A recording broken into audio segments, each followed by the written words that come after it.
My name is Beatrice, and I am 112 years old. When I look in the mirror, I don't just see a face. I see a map of roads that no one travels anymore. My story began in Provence, in a world that no longer exists. I remember the 1920s as clearly as if it were yesterday. The sun caught in the tops of the cypresses and the scent of fresh lavender that seeped through every crack of our old house. My father was a carpenter. His hands were always calloused and smelled of cedar. He taught me that wood has a soul if you know how to listen to it. And then came Julian. He wasn't a carpenter. He was a poet of sounds. He played the violin at village festivals, and when his bow touched the strings, it seemed that time itself stopped to listen. We met by the old mill. The air there was thick with pollen and our dreams. We planned a wedding. We wanted 5 children. We believed that love was an armor that no bullet could pierce, but 1939 didn't ask about our plans. I remember the day of mobilization, the smell of hot metal at the railway station, and thousands of men in uniform who looked like one big grey wave. Julian held my hand tightly. His fingers, a musician's fingers, were trembling.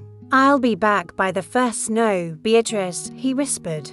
But the snow fell, then melted, then fell again. And he did not return.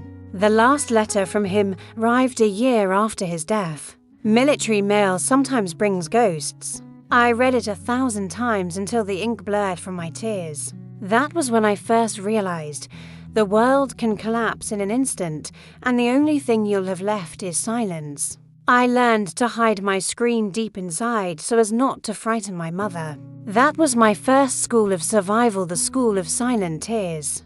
America greeted me with the cold of Ellis Island in 1947. I stood on the deck of the ship, clutching a small suitcase containing Julian's violin rosin and the hope that the ocean could wash away the memory of the war. New York seemed like an iron forest to me.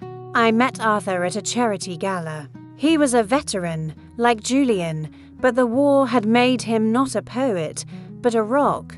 He didn't talk about the past. He only wanted a future. We moved to the suburbs. It was the era of perfect lawns and identical houses. I became Mrs. Hayes. I learned to bake apple pies that won contests at church fairs. I bleached my accent. I bleached my thoughts. But in the evenings, when Arthur read the newspaper and the same American silence reigned in the house, I felt like a statue of salt. Arthur didn't like tears. He considered them a weakness, a sign that you were not coping.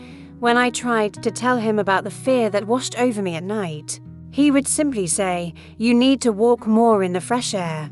Beatrice, he gave me diamonds, new kitchen appliances, expensive dresses. These were his ways of saying I love you, but they didn't provide warmth. We slept in the same bed, but the entire Atlantic lay between us. I learned to smile at neighbors over the white picket fence, bringing my American dream to perfection. But inside, I was empty.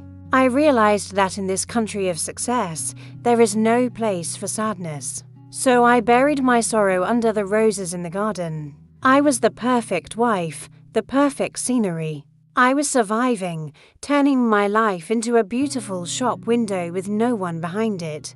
Motherhood was my salvation and my greatest trial. When Clara was born, for the first time in a decade, I felt my heart thawing. She had my eyes, but her laughter came from that carefree world I had left in Provence. 2 years later, Leo was born.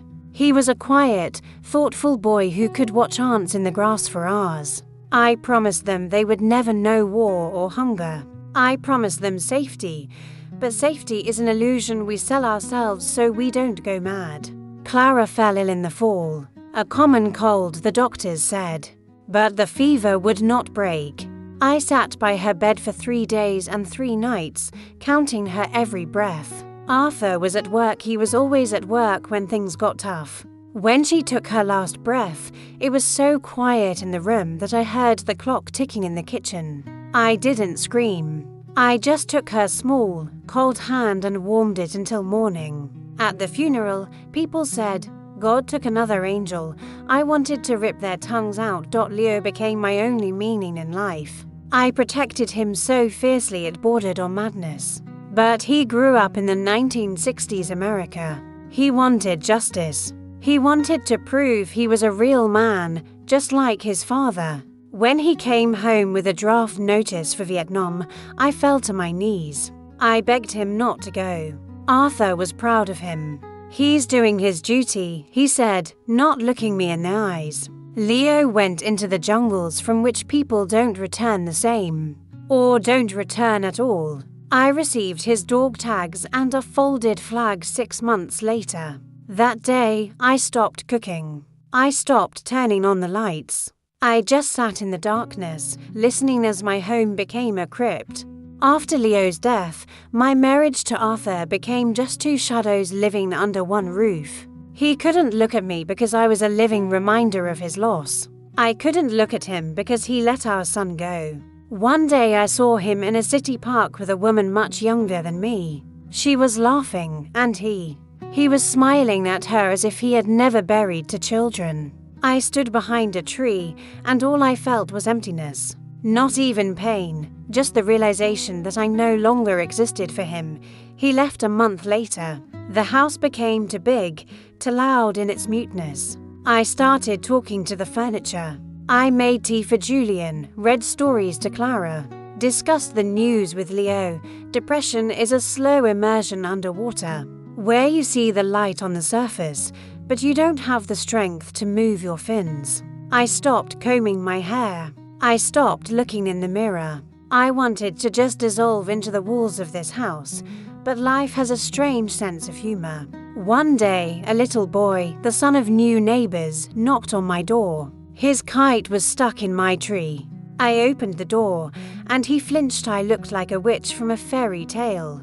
But he said, "Ma'am, you're very old. You must have seen dinosaurs." For the first time in years, I laughed. That child's laughter punched a hole in my cocoon.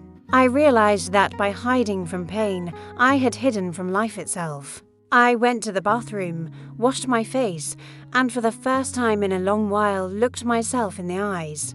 "Beatrice," I said to myself, "you survived bullets and funerals. You have no right to give up now." I opened the windows, and the smell of freshly cut grass reminded me of Provence. I decided that I would live. Not for anyone else, but simply because I am still breathing.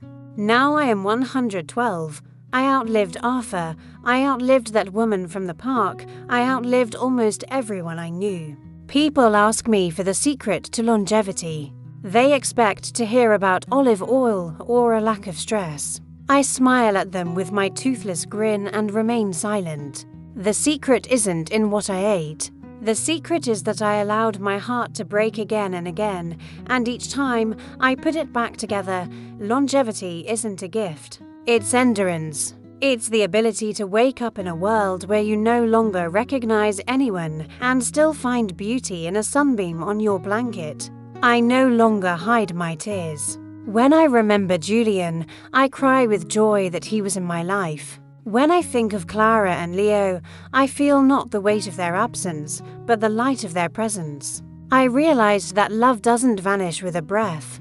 It remains in the air, in the atoms, in the memory. My hands shake, my legs barely obey me, but my soul is lighter than ever. I am ready to go.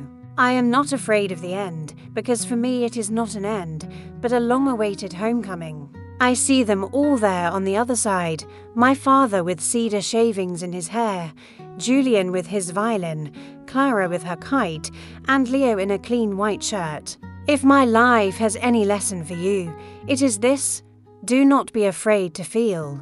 Do not be afraid of pain, for it is the flip side of love. Live so that every tear you shed is justified by a moment of happiness. I am Beatrice, and I survived to tell you, life is beautiful even when it breaks your heart. It was 1954, the height of American prosperity. Our neighbors were buying new Chevrolets, and Arthur and I went to church every Sunday, where I smiled so sincerely that my cheeks ached. But in my soul lived the music I had buried along with Julian. One day, wandering through the back streets of Brooklyn, I stumbled upon a second-hand shop. There, in the corner, covered in dust like a forgotten memory, stood an old cello. It was scratched, missing a string, but when I touched its body, I heard an echo of Provence. I bought it with money I had secretly set aside from grocery receipts. Arthur would never have understood. To him, art was a waste of time if it didn't turn a profit. So I hid it in the basement, behind the boxes of Christmas decorations. Every night, while he fell asleep to the hum of the television, I went downstairs. There, in the damp dimness, amidst the smell of coal and old paint, I began to play. My fingers were stiff at first. They had grown unaccustomed to the strings, but the wood remembered everything. I wasn't playing for an audience. I was playing for Clara, sleeping upstairs, for Leo, who didn't yet know about war, and for myself, the girl who once dreamed of conquering Paris. This cello was my secret island of freedom. When I pressed it against my chest, the vibration of the wood became my second heartbeat. I imagined these sounds seeping through the concrete floor, rising into the sky, and flying across the ocean to Julian's grave. One night, Arthur heard a sound and came downstairs. He caught me with the bow in my hands.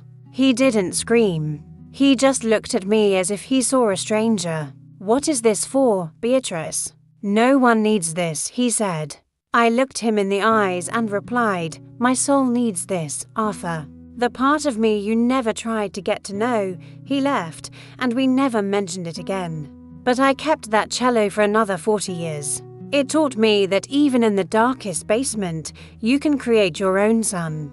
It is 2026 today, and the world around me has become transparent and fragile, like glass. When I was a child, we waited weeks for a letter, and every word in it was worth its weight in gold. We read it repeatedly until the paper wore out at the creases.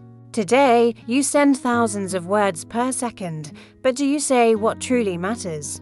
I watch young people in the clinic constantly staring into their little glowing boxes. They look for life there, but life is what happens around them while they are looking down. They fear silence. To them, silence is a void that must be immediately filled with noise. But to me, silence is the space where I can finally hear my children. You have become masters of time but slaves to speed. You invented machines that think for you, but have you learned to feel more deeply? I see this new world of artificial intelligence, and it is not my enemy. It is just another mirror. If you are empty inside, the mirror will show emptiness. If you are full of love, it will multiply it. But remember, no algorithm can recreate the smell of rain in Provence or the trembling of a loved one's hand as they go to war. These are things that can only be lived, not copied. You are in such a hurry to have it all that you forget to simply be. The world of 2026 is too loud, too bright, but beneath this layer of plastic beats the same old human heart. Just as frightened and just as thirsty for warmth as it was in 1914. My philosophy is simple. Do not accumulate things.